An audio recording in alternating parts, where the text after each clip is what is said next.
Hello guys, welcome to my channel C A Shubham Bansal. तो आज हम लोग G S T R 2A और G S T R 2B के बारे में जानेंगे और इन दोनों के बीच में डिफरेंस क्या है।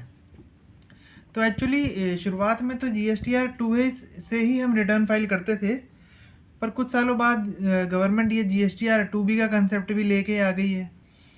तो सबसे पहले जान लेते हैं कि G S T R 2A जो रिटर्न है वो डायनामिक रिटर्न है, मतलब वो अपने आप ऑटो अपडेट होती रहती है। जैसे जैसे वेंडर्स एंड सप्लायर्स अपनी रिटर्न यानी कि सेल्स की रिटर्न अपनी G S T R 1 file करते रहते हैं, वैसे वैसे वो अपडेट होती रहती है। और उसकी कोई लिमिटेशन नहीं है। जैसे अगर जनवरी मंथ का बिल है तो कभी भी आप रिटर्न फाइल करेंगे किसी भी मंथ में तो वो जनवरी मंथ में रिफ्लेक्ट कर जाएगी। पर G S T R 2B में ऐसा नहीं है कि जैसे दिसंबर मंथ की रिटर्न आप फाइल कर रहे हैं, जनवरी मंथ की जो G S T R 2B आप 20 तारीख तक फाइल करेंगे, तो G S T R 2B आपकी 14 जनवरी तक जनरेट हो जाएगी और जितने बिल उसके इनपुट के उसमें आ गए हैं तो वहाँ तक वो स्टॉप हो जाएगी और ना ही वो फिर अपडेट होगी और ना ही फिर उसमें कोई चेंजेस आएंगे।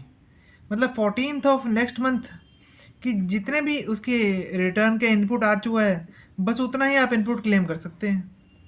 और G S T R 3B return file करने के लिए आपको G S T R 2B का ही इनपुट यूज़ करना है, जैसा कि rule 36 of G S T ने बताया है।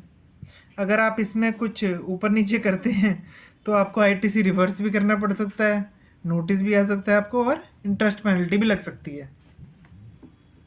तो देखते हैं G S T R 1 G S T R 2A में अगर हम जी एस टी आर 1 में अगर हम सेल्स का डाटा डाल देते हैं और उसे सबमिट कर देते हैं तो भी G S T R 2A में वो आई टी सी रिफ्लेक्ट कर जाता है।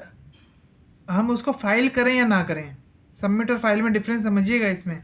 पर G S T R 2B में ऐसा बिल्कुल नहीं है। आप सबमिट कर देंगे तो data G S T R 2B में नहीं जाएगा, आपको फाइल करना पड़ेगा। G S T R 2B में एक स्पेसिफिक आई टी सी का कॉलम भी दिया गया है, एलिजिबल और इनएलिजिबल आई टी सी। जैसे कोई व्हीकल का हो गया, कोई फूड एंड बेवरेज का हो गया और other restricted I T C है, वो अलग से दिखाता है टैब में कि ये एलिजिबल आई टी सी जो आप ले सकते हैं और ये इनएलिजिबल आई टी सी है। और G S T R 3B return में 2B की इनपुट ऑटोमेटिक फेच करता है वो, ठीक है, 14th तक आ जाता है।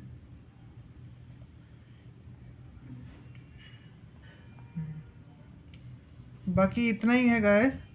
2A ज़्यादातर ऑडिट पर्पस के लिए भी इफ़ेक्टिव होती है कि ईयर एंड पे कितने इन्वॉइसेस हैं वो उसी मंथ में आ जाते हैं, और हमें रिटर्न फाइलिंग और अकाउंटिंग पर्पस के लिए G S T R 2B को चूज़ करना है।